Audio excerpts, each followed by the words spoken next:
Hello. For Project 8, we are going to work on learning how to fabricate something that augments us. It actually doesn't even have to augment. It can either be fun, playful, decorative, but something that we can wear on the body or interact with in a way that is celebratory.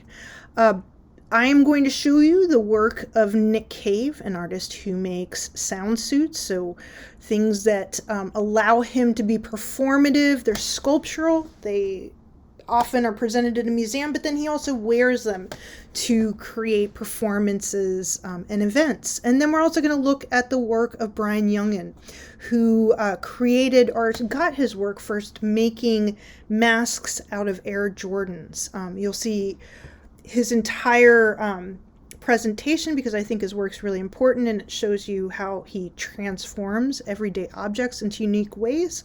But the takeaway from this for this particular project will be looking at the beginning and some of the work I talk about at the end, which are the masks that he creates. Nick Cave is a Chicago-based artist who makes something called sound suits. He is a performer and an artist. So often he'll even create these suits and perform in them or have performers do some kind of event where they're out dancing or activating them. The Seattle Art Museum had a really wonderful large exhibition of this work, and I believe it was 2010. And as you can see, it has everything from connecting dollies, sewing dollies together, like doilies, like that you crochet or knit, to sticks, to fur. He's even had things where it's like little bird figurines that are all welded together as a sort of cage-like outfit that creates a suit. So we're going to watch a video of Nick Cave talking about his work.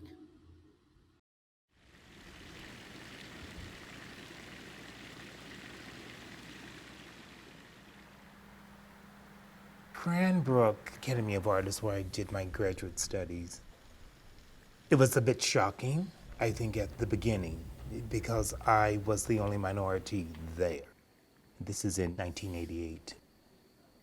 I just considered myself another artist out there amongst my peers. And I think it was difficult because it was the first time that I was confronted with my identity as a black male. My mother told me when I was like 8 years old the complexity of what I would have to deal with. So knowing made me think I've got to build a thick skin. I've got to be able to operate in a world that could work against me as opposed to for me. What do I do with that? I have been racially profiled. I'm walking home with my portfolio from teaching. I am surrounded by undercut cops saying lie down on the floor because the convenience store was robbed down the street. That has been my reality. Get it together up here. Psychologically, I have to really get it together. And I just have to get quiet to put it in perspective and to sort of not lash out in rage. Mm-hmm. And if I do, lashing out for me is creating this. All of that becomes the impulse to create.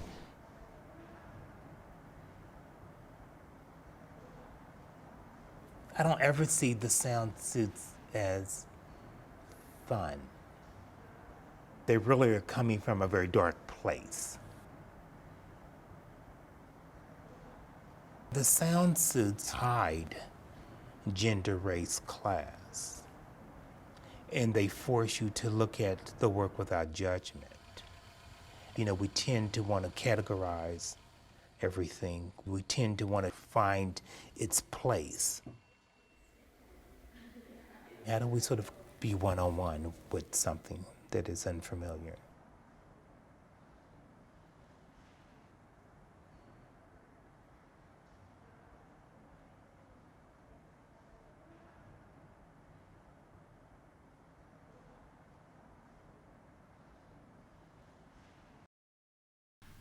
So I was first exposed to Brian Youngin's work when he came to the Henry Art Gallery at the University of Washington to create one of these whale skeletons, which are created out of those plastic lawn chairs. And got introduced to his work, and specifically work that he's really well known for at the beginning of his career was creating masks out of Air Jordans. And so I've chosen him for this project because he creates these masks that talk about his culture, but in terms of, he is a native artist and talks about his culture, but in terms of contemporary symbolism and contemporary ideology. And so we're going to watch a video about his work, and then we'll look at a little bit more of those masks at the end.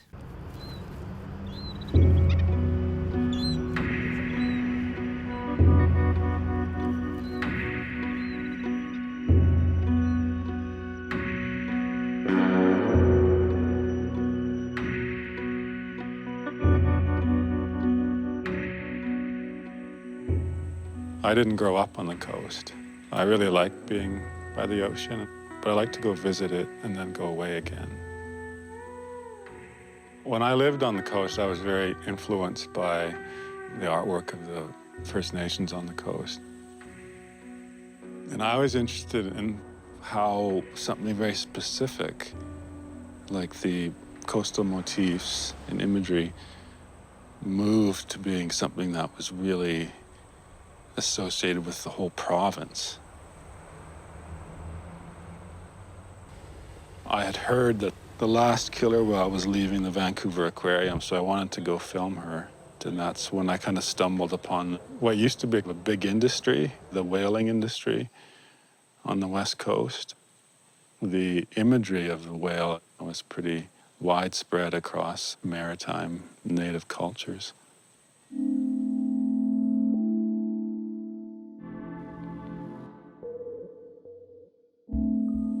When I made the first one, all that kind of came together. Working with those chairs, I left enough clues that people could tell what they were. You can buy those chairs anywhere, and they're cheap. Kind of switch that happens, that's the spark, right? That gets people interested.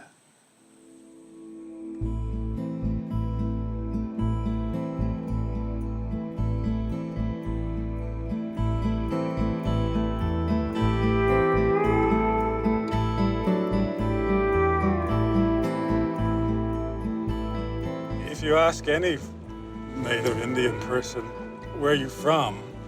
They wouldn't really say the city they happen to be living in. They would say where their blood relations are. I'm Daneza, so that is a very specific part of the country. But I moved to Vancouver when I was 18 to go to art school. And that was the first time I lived in a city. I love the opportunities and the culture around you when you're in a city, but I prefer to live out here. It's nice to see all the sage blooming, eh?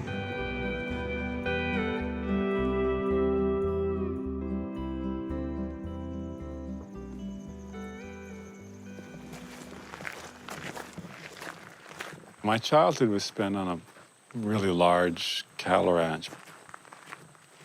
So when I was a little kid, I would spend a lot of time out in the forest with the dogs. They were kind of like my guardians. Ed's a northern Alberta mutt. He's the boss of this place in some ways. Like, we all listen to Ed. So yeah, that's across the road there. Those pastures are part of the property. And up there on the hillside. And up there too. My ancestors were promised they could either live on reserve or they would be given land. But none of it was honored.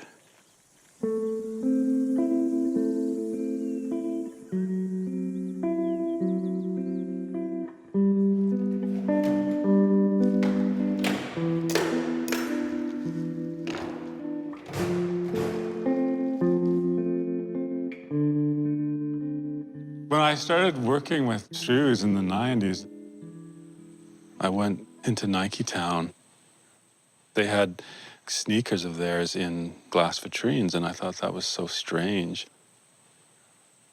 I started to make connections between the commodification of those shoes and the same thing that's happened to native art.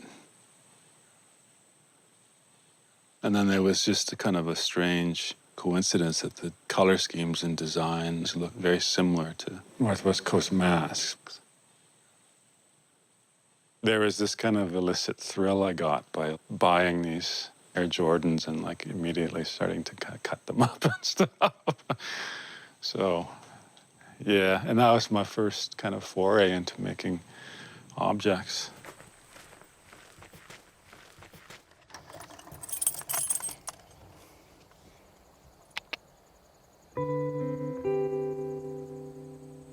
I'm a pretty quiet person. I was kind of raised in around cowboy culture, so there's a lot of aggression, but it's not really how I approach the world. That's right, attaboy. So I didn't have much access to culture growing up in the North, so I had like one television station, AM radio kind of thing.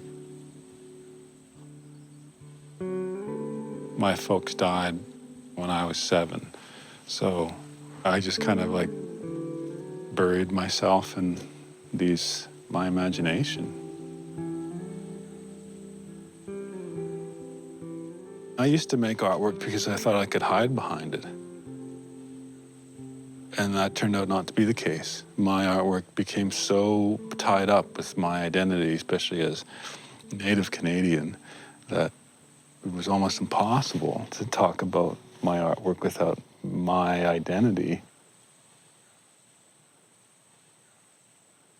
An uncle of mine showed me how to make drums years ago, and I'm not a very good musician, but whenever I'm home, like, my cousins will kind of thrust a drum at me to, like, participate, and it's great. I love it. But I wanted to make some of my own. I've always also really liked modern furniture.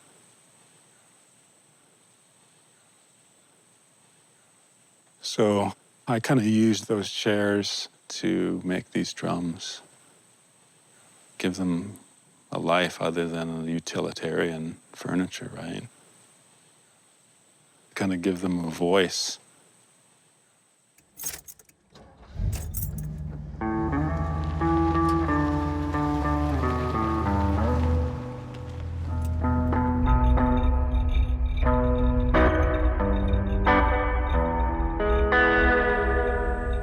Yeah, I like vehicles. I have a nice Impala now. It's my summer car, really. I cruise around in that. When I was an adolescent and into my 20s, I had to figure out who I was and kind of come out of the closet. But that's really not an issue anymore. I think gay culture is kind of mainstream. And I never really fit into that stereotype anyways.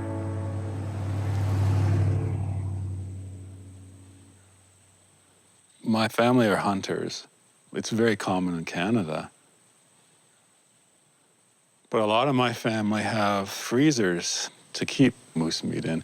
And a lot of the times they're outside. I was visiting family and I started making these temporary sculptures and sticking them on top of the freezers because they were like the perfect pedestal. And I liked kind of seeing that, like, some people would just, they thought, oh, like, who put all this crap on here? And other people, they would look at it and say, oh, that's an artwork, right? So I decided to take that into the studio. I like using things people can recognize that they see around them every day.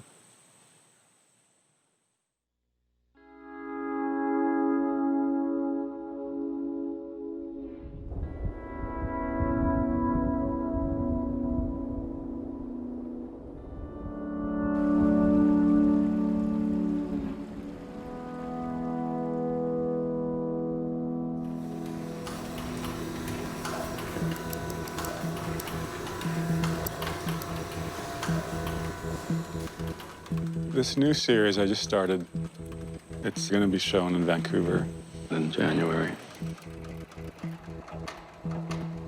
I wanted to revisit the material. It's been about 10 years, and I wanted to do it in a new way. When I first made them, I was just kind of slowly taking them apart, piece by piece, and now I'm much more fluid with it. Oh, these are like kind of horns. I work very intuitively. We just tighten everything up and then start cutting and see what happens. I don't have an idea of what it's going to look like in my head, so it'll be finished when it feels finished.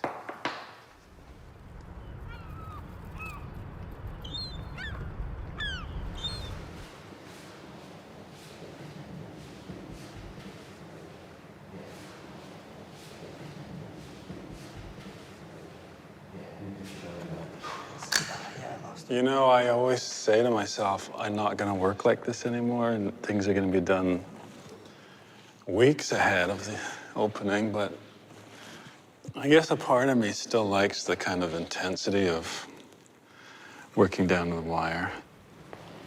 This will be attached. Have you figured out how that's going to... No. No. Really. No. So, yeah. Well, and hope for the best.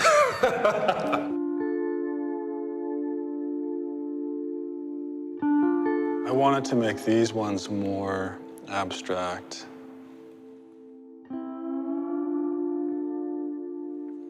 I think when I made the first ones, I was interested in referencing them to what people thought Native art is.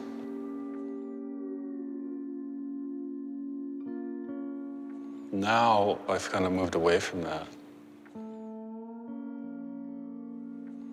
And some of these just feel like 20th century modern sculpture.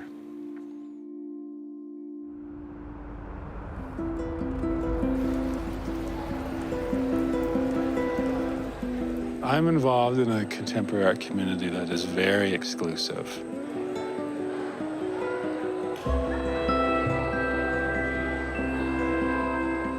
There's all different sorts of art worlds. There's a whole Native American art world. I kind of have a bit of a hand in that.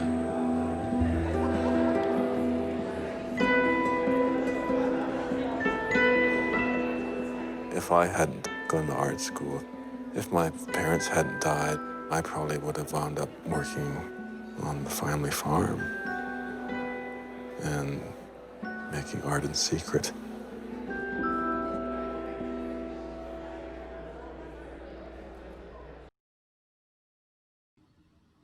So as you saw in the video, his early works were what got him to be a well-known artist, and that was taking Nike Air Jordans and cutting them apart and reconstructing them or transforming them into sculptures that resemble Northwest Coast masks and Plains Indian headdresses. Okay, so you're going to use your brown paper, your tape, your wire, your scissors, and a pliers, and you're going to find an object that you can, or that's common to be worn, so, or interacted with. So it can be anything from a staff to a pair of eyeglasses to a hat. But it's good to have an object around, unless it's something that you're doing that's totally fantastical, to look at. And in this case, you're going to see that I am actually measuring the wire because I'm making an object to be worn. It can be an object to be carried, and an object that is like a piece of jewelry that's decorative. The way that you're going to sort of satisfy the requirement of augmenting is just thinking in terms of broadly, like what is, your superpower, or who are you, or what is something that is going to help you navigate the world in these next few days. To fabricate is just means to make, to create. And so you're going to be using wire first to create a structure. So what we're going to be doing is making, essentially this project normally is in the traditional form is an armature. And so people bend wire, normally in a human form, and then wrap tape and paper around it to create a sort of posable, moldable form. And then they use plaster strips, and these are like gauze that's been dipped in plaster, and when you get it wet you can wrap it around and really make this sort of solid sculptural form. You can also do the same and put clay on top of it too, is another way to use an armature. In our case, we're just going to use that method or those principles to make a prop, essentially. So what I'm doing is I'm making a pair of glasses, and the first thing I have to do is wrap the wire fairly tightly, or make a couple layers. This wire is pretty flexible, so you want to wrap it around, make a couple layers of wire to make a solid form that will support the paper and tape.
So now I've decided that I want these kind of like horned rim glasses. This is going to be to channel my favorite costume person to dress up as, which is Judy. And Judy is this persona I have for a middle-aged teacher from the 1980s. And Judy, in this case, must have been in college then in the 60s and 70s, probably the 60s when horn rim glasses were popular. And I just like to channel Judy every now and then because it's a great way to just kind of make light of me as a teacher. It's always fun to have a little fun with yourself. And so I'm making a super awesome pair of horn rim glasses, sort of extra horn rim glasses. And so what I'm doing is I'm folding paper around, or wrapping it in this case around the arm of the glasses, and then I am wrapping tape around it. You're going to use a lot of tape, a lot of paper. Go for it. Do save yourself some tape for the final project, but you will, I don't think we've even used the tape that much yet, but you will liberally use the tape for this project. It's fun and it's very moldable. Every now and then you're going to need to check how it fits, if you're doing something that fits on your face or on your head or on your arm. And you will be just continuing to go back and forth and reinforce, wrap more wire, add more paper, add more tape, wrap more wire, add more paper, add more tape. This is quite a fun project, if I don't say so myself. And it's amazing what you can build just with these three extremely simple elements. Do be careful, because when you wrap wire, you always wind up with those little sharp barbs, so please make sure you cut them down, that you wrap a lot of tape and paper on them, so that you're not stabbing yourself every time you try on the object that you are making. To augment yourself or to costume superpower yourself, whatever it is that sounds exciting to you. It is very moldable. So if you notice, I'm pressing it down, I kind of squeeze it into shape. That's one of the nice things about these three things working together is as a sort of a unit, they kind of become a little bit, I don't know if clay-like is the word, but they're just really, you can kind of squeeze it into shape. If you don't like the shape, squeeze it into a different shape and then wrap more tape around it. It's really an easy way to build things. You are welcome to, when you're done, paint will maybe kind of stick to the spray paint, definitely. So doing things like spray painting it, you can try if you have acrylic paint laying around. That is not necessary. I think these are beautiful just in their tape form, but you are welcome to take it up a notch if that is exciting to you. So here I was just kind of measuring the little horn rim part on one side so that I could get this other side to kind of match it, sort of. And then I'm folding paper again for this other horn rim side. It's really an organic process, which I think is nice, because you can kind of build it and then change it and build it. So, start with a plan, but this is one of those things where you'll sort of intuitively, as you go, find that the materials and just kind of what you see is working, you'll respond to it and change it. Even just the shadow from that's pretty awesome. It's like a little gremlin. I don't know, maybe I made gremlin glasses. Alright, and we are nearing the end here. I am just wrapping up the end. And then I'm going to go back and kind of look around it and try to see if there are places where I did not, where the tape got loose, where I didn't cover the wire, just a little sort of structural extra double checking around the whole thing.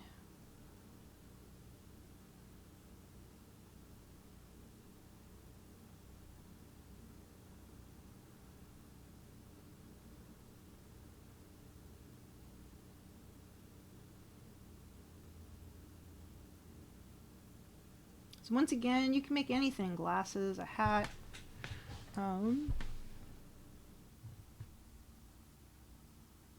So remember to follow these guidelines when creating your object.